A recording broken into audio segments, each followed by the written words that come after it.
नमस्कार दोस्तों, स्वागत है आपका आज की इस वीडियो में।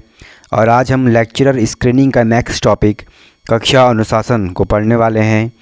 अगर आपने इससे पहले की वीडियोस नहीं देखी हुई है तो जल्द से हमारे चैनल के प्लेलिस्ट में जाइए और वहां से देख लीजिए। जल्द ही MCQ सीरीज भी स्टार्ट होने वाली है। तो आइए देखते हैं आज के इस टॉपिक को, जिसका नाम है कक्षा अनुशासन डिसिप्लिन, जो कि very important, one of the most important topic है स्कूल लाइफ में। तो देखते हैं इसको। अनुशासन से अभिप्राय शिक्षा, चारित्रिक विकास, स्वास्थ्य विकास करके एवं कुसंस्कारों को समाप्त कर व्यक्ति के अंदर उत्तम संस्कार का विकास करना है। अनुशासन वह चारित्रिक परिष्कार है जिसको प्राप्त कर आचरण तो सुंदर होते ही हैं, जीवन में निपुणता, दक्षता और विकास का भी प्रादुर्भाव होता है। अनुशासन की मथनी से मथित होकर जीवन नवनीत के समान सुचिक्कन, कोमल, लाभकारी तथा मुलायम बन जाता है। यह बता रहे हैं अनुशासन के बारे में कि बिना अनुशासन के हमारी लाइफ कुछ भी नहीं है। जीवन में अगर निपुणता चाहिए, दक्षता चाहिए, तो अनुशासन का होना बहुत ज़्यादा ज़रूरी है। सच तो यह है कि आत्मनियंत्रण तथा संयम को ही अनुशासन कहते हैं। अनुशासन मानव की वह विशिष्टता है जो उसे पशु एवं मानवेतर प्राणियों से ऊंचा स्थान प्रदान कराती है। अनुशासन समग्र जीवन की वह शिक्षा है जो मानव के आचरण, मन तथा आत्मा का परिष्कार करती है। अनुशासन का अर्थ है वस्तुतः व्यक्तित्व का शिक्षण, परिष्करण एवं स्वास्थ्य विकास है। अनुशासन कुसंस्कारों को खत्म करके सुंदर एवं स्वस्थ संस्कारों का निर्माण करता है। तो देखते हैं विद्यालय में अनुशासन का क्या महत्व है। व्यक्तिगत एवं सामाजिक दोनों दृष्टिकोणों से अनुशासन का मानव के जीवन में अत्यंत महत्व है। एक संस्था के सदस्य जितने अधिक अनुशासन होते हैं, वह संस्था उतनी ही अधिक उन्नतिशील होती है। समाज में प्रत्येक व्यक्ति को अपनी स्वतंत्रता का पूरा अधिकार है। यही कारण है कि समाज में हर व्यक्ति स्वतंत्रता सीमित होती है। किसी एक की स्वतंत्रता का यह अर्थ नहीं कि वह दूसरे की स्वतंत्रता का हनन करे या उसे हानि पहुंचाए। अनुशासन के द्वारा व्यक्ति की इस स्वतंत्रता में नियंत्रण किया जाता है। अतः अनुशासन का किसी भी क्षेत्र में अत्यंत महत्वपूर्ण स्थान होता है। विद्यालय में शिक्षण अधिगम की प्रक्रिया को सुचारू रूप से चलाने के लिए भी अनुशासन की आवश्यकता होती है।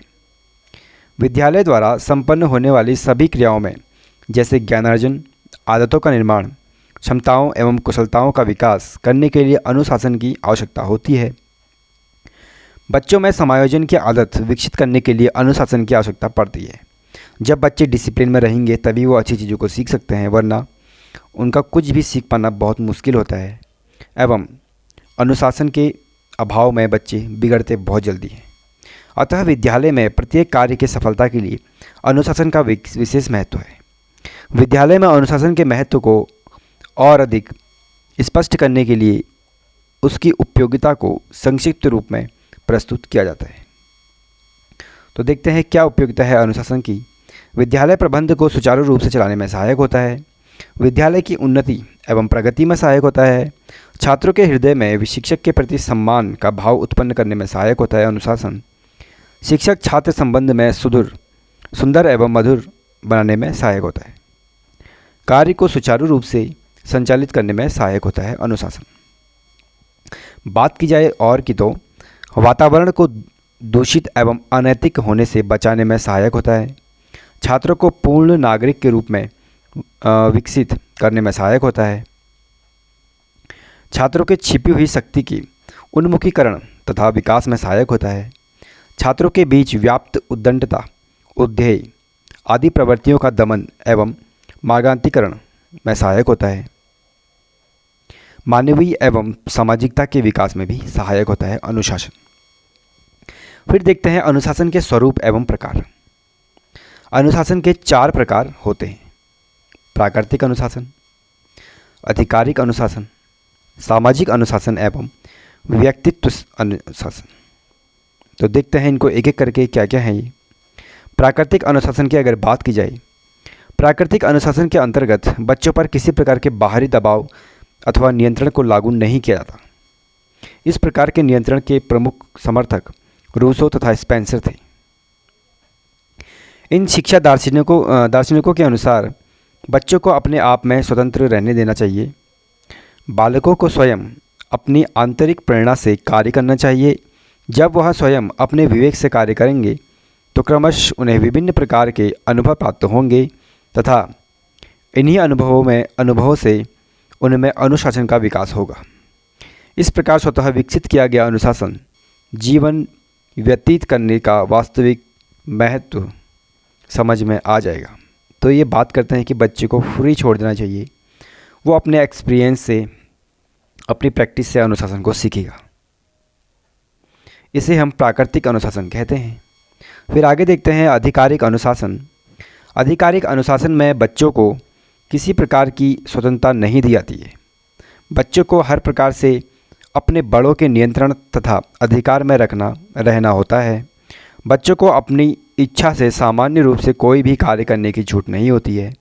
इस प्रकार के अनुशासन में बड़ों के आदर्शों एवं निर्देशों का सर्वाधिक महत्व होता है। तो कहने का मतलब है इसमें हम किसी के गाइडेंस के अंदर बच्चे होते हैं ताकि वो अच्छे और बुरे में भेद कर सकें। लेकिन प्राकृतिक अनुशासन की बात करें तो इसमें बच्चे को फ्री छोड़ा जाता है। तो दोनों के अपने अपने लाभ हैं और अपने अपने हानियाँ भी हैं। इसके बाद हम देखते हैं व्यक्तिगत अनुशासन। इस प्रकार का नियंत्रण बालकों के लिए नहीं बल्कि परिपक्व व्यक्तियों के लिए होता है।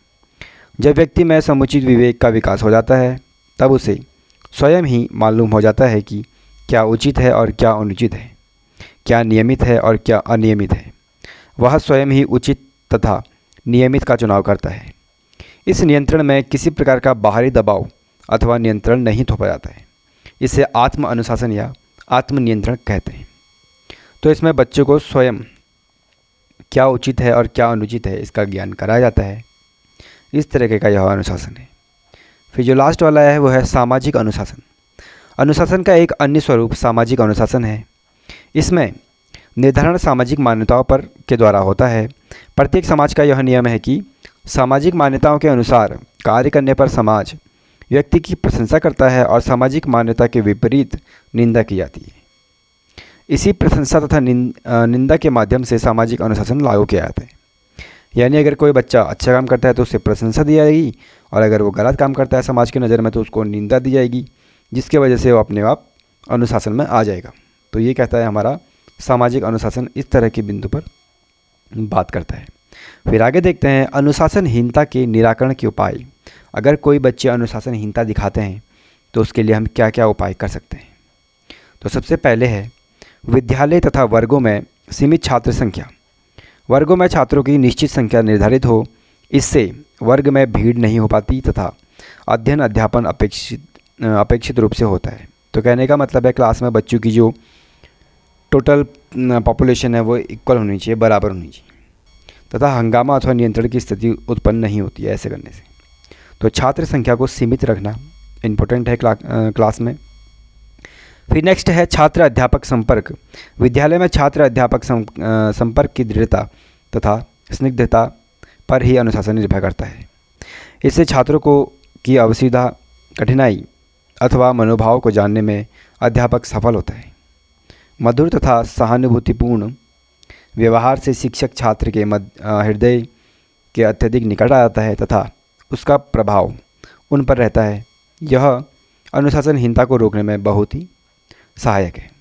तो टीचर और स्टूडेंट के बीच में एक अच्छा संपर्क होना जरूरी होता है अनुशासन के लिए। शिक्षा प्रणाली में सुधार तथा उसके उद्देश्य में स्पष्टता।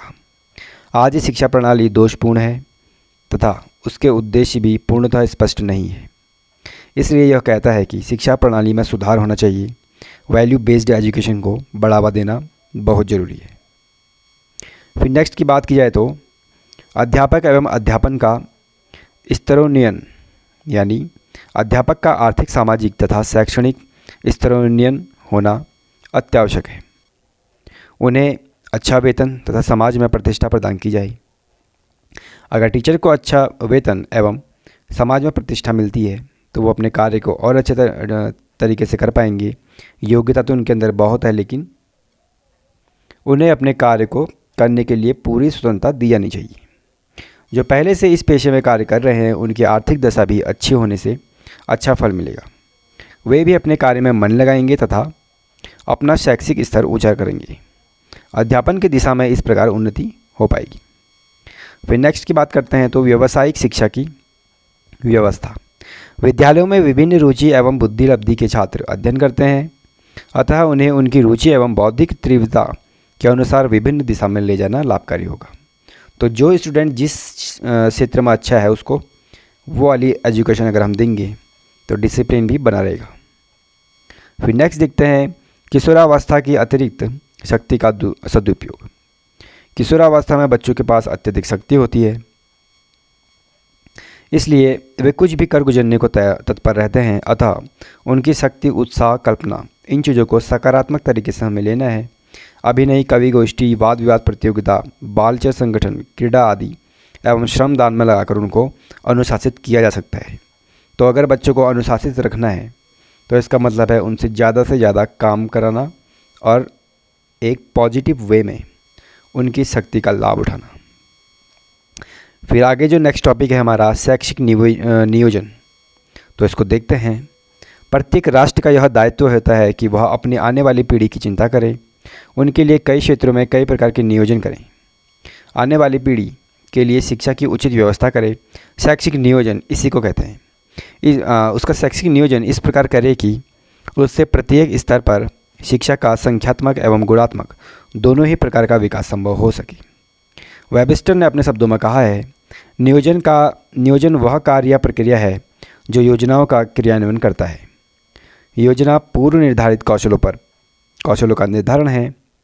हैगमैन तथा स्कॉट्स के शब्दों में नियोजन विकल्पों में से चयन करता है, यात्रा करने से पूर्व रास्ते का चयन करता है, कार्य के संभावित या होने वाले परिणामों की कल्पना करता है और इसका संगठन किसी भी व्यक्ति के प्रति वांछित होता है।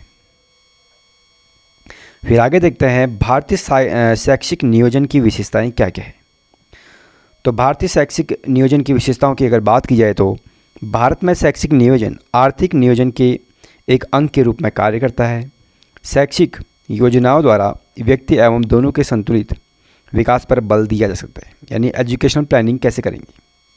देश में सांस्कृतिक, आर्थिक एवं सामाजिक प्रगति के लक्ष्यों को ध्यान में रखते हुए शैक्षिक नियोजन किया जाता है। भारत में अंधविश्वास, रूढ़िवादिता तथा अज्ञानता को शैक्षिक नियोजन के द्वारा ही दूर करने का प्रयास किया जाता है। शैक्षिक नियोजन के माध्यम से ही सामाजिक परिवर्तन लाने का प्रयास किया जाता है। शैक्षिक नियोजन करते समय इस बात का ध्यान रखा जाता है कि उसके द्वारा आर्थिक प्रगति भी हो। मानवीय संसाधनों को उपयोगी बनाने का लक्ष्य भी शैक्षिक नियोजन में ही निहित होता है। शैक्षिक नियोजन में केंद्र सरकार के साथ साथ राज्य सरकारें भी समान रूप से रुचि लेती हैं। किसी क्षेत्र विशेष को महत्व न देकर संपूर्ण राष्ट्र को ध्यान में रखकर नियोजित किया जाता है। भारतीय शैक्षिक नियोजन में यदि राष्ट्रीय स्तर की बातों को सर्वाधिक महत्व दिया जाता है तो दूसरी ओर स्थानीय आवश्यकताओं की भी उपेक्षा नहीं की जाती। फिर बात करें भारत में पंचवर्षीय योजनाओं के अंतर्गत अनेक शैक्षिक अल्पकालिक योजनाएं कार्य करती रही हैं, जिसके माध्यम से देश में शैक्षिक प्रगति की अपेक्षा की जाती है। भारतीय शैक्षिक नियोजन के अंतर्गत अल्पकालिक योजनाओं के साथ ही दीर्घकालिक योजनाएं भी बनाई जाती हैं। दीर्घ एवं अल्पकालिक योजनाओं का एक साथ समावेश होना भारतीय शैक्षिक नियोजन की प्रमुख विशेषता है। फिर आगे देखते हैं शैक्षिक प्रशासन की आवश्यकता एवं सार्थकता। शिक्षा की व्यवस्था करना किसी भी राष्ट्र की महत्वपूर्ण जिम्मेदारी होती है। राष्ट्र के विकास की अनंत संभावनाएं एवं उस राष्ट्र की शिक्षा प्रणाली पर ही निर्भर करती है। शिक्षा प्रणाली को उपयुक्तता तथा प्रभावशीलता प्रदान करने के लिए एक कुशल प्रशासन की आवश्यकता होती है। जैसे सामान्य प्रशासन कैसे कार्य करने में तथा वांछित लक्ष्य को प्राप्त करने में सहायता करता है, यही बात शिक्षा के क्षेत्र में भी लागू होती है। उपयुक्त प्रशासन के अभाव में शिक्षा द्वारा वांछित लक्ष्यों, उद्देश्यों की प्राप्ति नहीं की जा सकती और न ही शैक्षिक संस्थाएं, स्कूल जिनमें कि आप लोग अध्ययन करते हैं प्रगति नहीं कर सकते हैं। शिक्षा में प्रशासन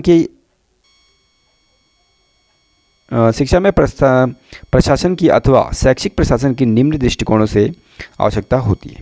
तो देखते हैं कि शैक्षिक प्रशासन की क्या क्या आवश्यकता है शिक्षा में। शिक्षा का प्रारंभ करना। शिक्षा के क्षेत्र में संबंधित प्रशासन की विभिन्न कार्यों से संबंधित नीतियाँ निर्धारित करता है, योजना बनाता है और उन्हें क्रियान्वित करता है। तो इसके लिए शैक्षिक प्रशासन का होना महत्वपूर्ण है। बाधाओं को दूर करना। प्रशासन एक ऐसी व्यवस्था होती है जिसमें योग्य व्यक्ति राष्ट्र की आवश्यकताओं को ध्यान में रखते हुए योजना बनाकर उसका क्रियान्वयन करते हैं। क्रियान्वयन के दौरान संस्था की प्रगति में कई प्रकार की बाधाएं उत्पन्न होती रहती हैं, जिस कारण शिक्षा की अनेक क्रियाएं सुचारू रूप से संपादित नहीं हो पाती। शैक्षिक प्रशासन द्वारा शिक्षा के क्षेत्र से संबंधित हर प्रकार की गतिरोधों तथा बाधाओं को दूर करने की व्यवस्था सुनिश्चित की जाती है। बिना शैक्षिक प्रशासन के शिक्षा के उद्देश्यों को निर्बाध रूप से प्राप्त करना असंभव है। फिर आगे देखते हैं, समन्वय स्थापित करना। शिक्षा के क्षेत्र से अनेक व्यक्ति जुड़े रहते हैं, जैसे संस्था का मुखिया, शिक्षक, कर्मचारी तथा छात्र।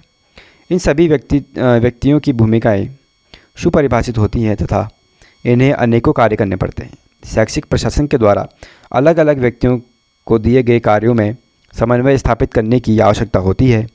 शिक्षा और विद्यालय के क्षेत्र में यदि विभिन्न क्रियाओं में समन्वय स्थापित न किया जाए तो वांछित लक्ष्यों की प्राप्ति संभव नहीं है। फिर आगे देखते हैं, शिक्षा का प्रसार करना।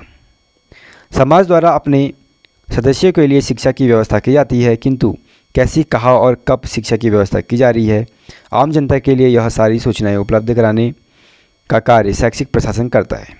तो शैक्षिक प्रशासन जन सामान्य को सभी तरह की सूचना देता है कि आखिर शिक्षा का प्रसार कैसा होगा, किस जाति, धर्म एवं लिंग, भाषा, क्षेत्र के अनुसार शिक्षा में क्या क्या परिवर्तन किए जा सकते हैं। फिर इसके बाद देखते हैं, शैक्षिक आदर्शों की रक्षा करना। शिक्षा एक आदर्श कार्य है जिसका उद्देश्य मनुष्य का सर्वांगीण विकास करना है, किंतु कभी कभी स्वार्थवश व्यक्ति या व्यक्ति समूह शिक्षा को अपने स्वार्थों की पूर्ति तथा साधन बना लेते हैं, जिससे कि शिक्षा का जो प्रचार प्रसार है वो कम हो जाता है एवं पूर्वाग्रहों एवं भेदभावों से युक्त हो जाती है शिक्षा, और शिक्षा के आदर्श लुप्त हो जाते हैं।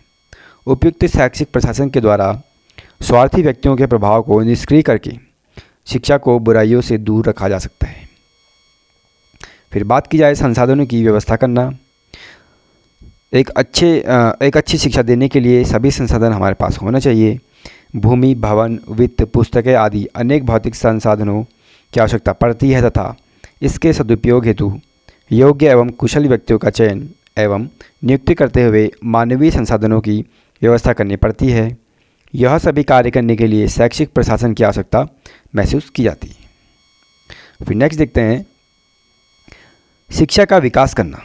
प्रशासन की आवश्यकता केवल शिक्षा के लिए योजना बनाना एवं शैक्षिक संस्थाओं, विद्यालयों की स्थापना करने के लिए ही नहीं होती है, बल्कि प्रशासन की आवश्यकता इसके विकास एवं प्रगति के लिए भी होती है। उपयुक्त एवं प्रभावशाली शैक्षिक प्रशासन के द्वारा ही शिक्षा को विकास के पाठ पर अग्रसित किया जा सकता है।